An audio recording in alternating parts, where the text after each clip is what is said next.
They told us it was a paradise. For years, the brightest minds on Earth looked up at that brilliant point of light in our sky and saw hope. They saw rainforests, oceans, maybe even life itself. Venus, our sister planet, so close we could almost touch it. So similar in size to Earth that it had to be familiar. It had to be welcoming. They were wrong. Catastrophically, terrifyingly wrong. What we found beneath those clouds wasn't a garden. It was a furnace. A nightmare wrapped in sulfuric acid and crushing pressure. A vision of planetary death. But here's the remarkable part. We didn't give up. The Soviet Union threw mission after mission at Venus, watching them die one by one until finally, against all odds, they broke through. This is the story of humanity's most stubborn triumph. The story of how we conquered hell itself. This is Venera. In the 1950s, Venus consumed our imagination. We knew so little. The planet sat there, closer to us than any other world, yet completely invisible. Those clouds that wrapped around it like a cosmic blanket. They didn't just hide Venus. They transformed it into a canvas for our wildest theories. Some scientists proposed tropical swamps. Others imagined vast oceans, perpetual rain, dense jungles teeming with life. Why not? Venus was nearly identical in size to Earth. It had an atmosphere. It sat in a zone where temperatures could theoretically support water. The more we looked, the less we knew. And in that uncertainty, hope flourished. But there were warnings, whispers in the data that something was wrong. Radio observations suggested extreme heat. Spectroscopic analysis revealed strange atmospheric chemistry. Still, many held on to the dream. Maybe those readings were wrong. Maybe the clouds themselves were protecting a habitable world beneath. There was only one way to know for sure. We had to go there. February 12, 1961. The Soviet Union launches Venera 1 toward Venus. It's an audacious gamble. A gleaming sphere packed with instruments, designed to fly past Venus and send back the first close-up data of Earth's mysterious twin. The launch is flawless. The trajectory is perfect. And then, silence. 7 days into the mission, communications fail. Venera 1 becomes a ghost ship, sailing past Venus without speaking a word. The engineers barely have time to process the failure before they begin designing the next attempt. Venera 2. Venera 3. Each mission more sophisticated than the last. Each one carrying the accumulated knowledge from previous failures. Venera 3 makes history, but not the kind anyone wanted. In March 1966, it crashes into Venus, the first human-made object to impact another planet. But its instruments die during descent. Once again, Venus keeps its secrets. The pattern becomes brutal, launch after launch, failure after failure. The planet seems to be fighting back, destroying everything humanity throws at it. But with each failure, the engineers learn something new. Each dying probe sends back fragments of data before the end. And those fragments are beginning to paint a terrifying picture. Then, gradually, the truth begins to emerge. Each failed mission teaches them something. Each dying probe sends back fragments of data before the end, and those fragments are painting a picture that no one wanted to see. The atmospheric pressure at Venus's surface is crushing, 90 times greater than Earth's. Standing on Venus would feel like being half a mile deep in Earth's oceans. The weight of that atmosphere would press down on you from every direction. But pressure is only the beginning. The temperature readings seem impossible at first. Scientists check their instruments, rerun their calculations. The numbers can't be right, but they are.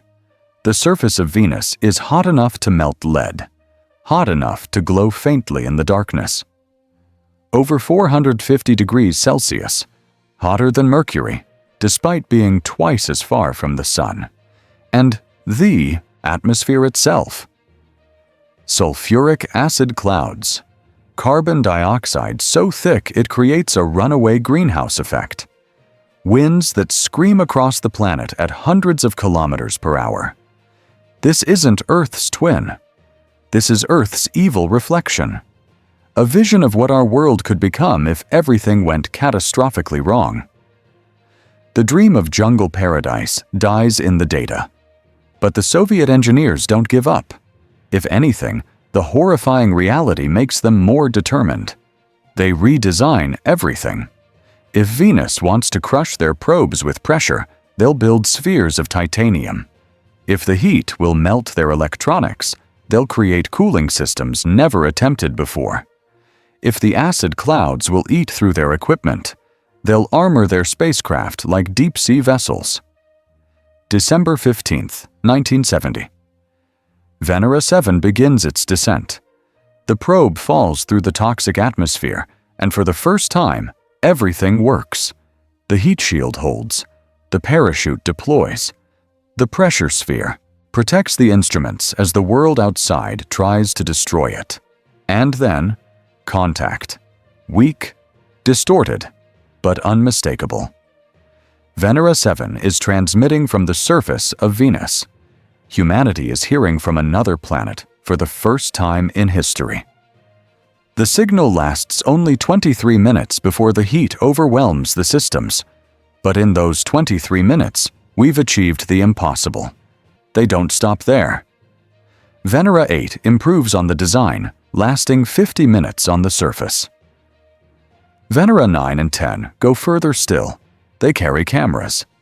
In October 1975, for the first time ever, humanity sees the surface of another world. The images are grainy, black and white, distorted by the harsh conditions. But they're real. Sharp rocks scattered across a desolate plain. A landscape baked and broken by unimaginable heat. A world that had once seemed so promising, now revealed in all its terrible glory. And they keep going. Venera 11, Twelve, 13, 14. Each mission pushes deeper into Venus's secrets.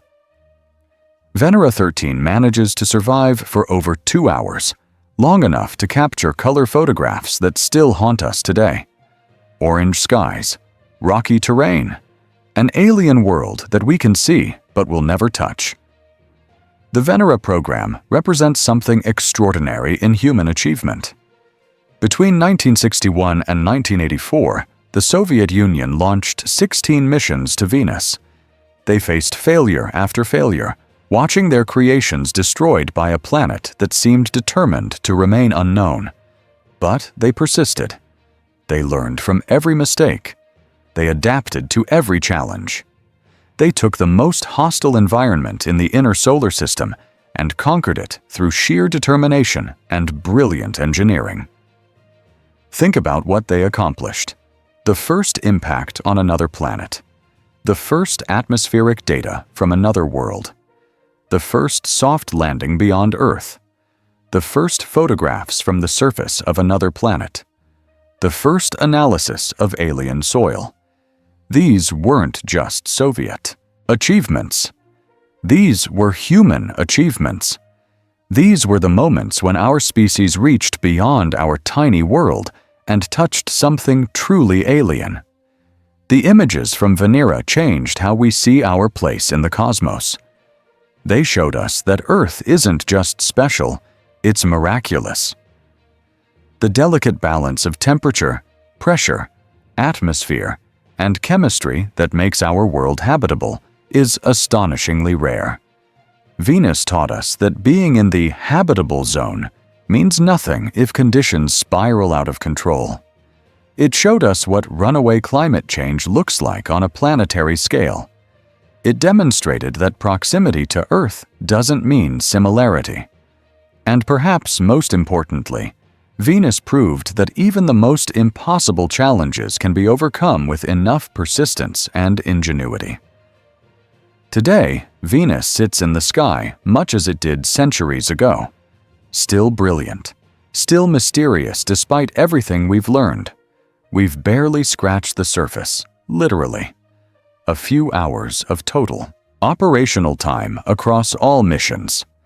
A handful of photographs from a world that could tell us so much about planetary evolution, about climate dynamics, about the fine line between life and death for an entire world. New missions are being planned. New technologies are being developed.